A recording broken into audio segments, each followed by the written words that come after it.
Hello everyone, and welcome to an Into the Void review of Thymesia. Thymesia is an action Souls-like game that plays like a cross between Bloodborne and Sekiro.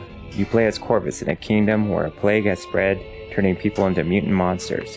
You must unlock your memories and find the truth behind them. Thymesia's story is drip-fed through static pictures and unvoiced dialogue. Corvus is tasked with saving the kingdom from a plague, and to do that he must unlock his memories. After a short tutorial section, you fight a fearsome knight in a classic battle that you are not meant to win, a common tactic used in several Souls-like games. After waking from an injury from the fight, you are greeted by Esme, a mysterious little girl who tells you that you have lost your memory, detailing the vital components that concoct Hermes' answer, the antidote to the plague ravaging the kingdom. She quickly tasks you with finding the cords throughout the lands so that you can begin to recollect exactly what ingredients are needed for the coveted Hermes' answer antidote. The story is definitely not revolutionary and would have been helped with actual voice acting and some high quality cutscenes to immerse the player more. Still, there was just enough story to captivate me to want to know where it would conclude. Story is not always the strong suit of a Soulsborne game, and Thymesia does not push the genre any further in this category. There are 5 endings in Thymesia, however, and I managed to complete all of them. Disappointingly, they don't vary much and are reduced to static stills and non-voice exposition explaining each outcome.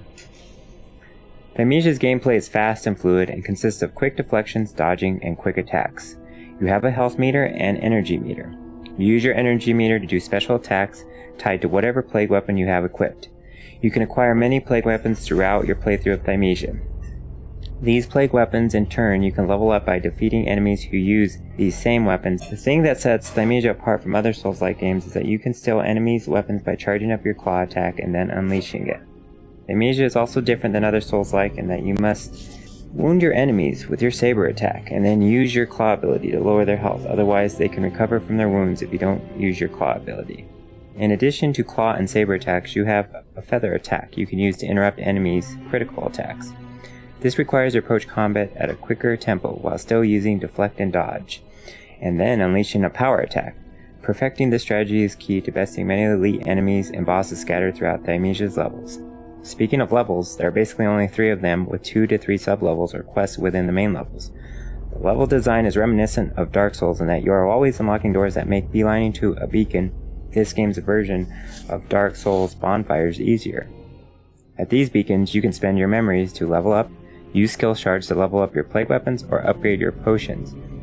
When you level up, you gain talent points that you can spend on gaining or upgrading skills such as deflection, saber attacks, and feather attacks. Unfortunately, you cannot change your armor or alter it in any way. Graphics in Thymesia are above average to me. Environments like the Sacred Tree and the Royal Garden exuded enough variety to keep the eye entertained. Muted browns and grays of the village setting gave way to the reds of the Royal Garden. Everything seemed to have a detailed look, from the brittle straw of the circus playground to the dull sheen of Varg's intricate armor. The visual fidelity is on par with many AAA games of this generation, with only the higher budget AAA game studio titles outclassing it. Music in Thymesia consists mainly of violins. Levels have a dreary, hopeless mood, and the music definitely reflects that. Boss battles feature better music, with the highlight being the fight with the circus performer Odeur. The slightly whimsical, melodic violin fits nicely with the bombastic and charismatic villain. The battle with Varg features a sweeping orchestral piece that gets the heart pumping, but doesn't quite hit the heights of Odeur's theme. Overall, the music is strongest during the boss settings, but otherwise tame throughout. Nothing truly unforgettable. Sound, on the other hand, is solid throughout. The sound of the weapons hitting your enemies exemplifies a true weightiness. You feel every move when it hits, adding extra flair to the combat. You feel the dash when Corvo rushes in to eviscerate his enemy. Likewise, deflecting or parrying is spot on, adding to the feeling that every fight has a real gravity to it. Unfortunately, sound is non-existent when people talk, because there is no voice-over dialogue. This takes something as well from the boss encounters. It would have been nice to have a sinister baritone exuding from Varg or a skulking alto from Odeur.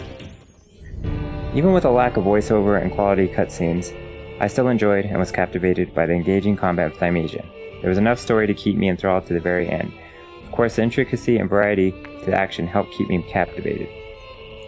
Hopefully, Over Border Studios gets a chance to put out a sequel. I think with more of a budget, Thymesia 2 could be something even more special. Nonetheless, if you're a fan of Dark Souls or Elden Ring with less exploration, you owe it to yourself to try Thymesia. Thymesia gets a score of 8.5 out of 10. Thank you for watching.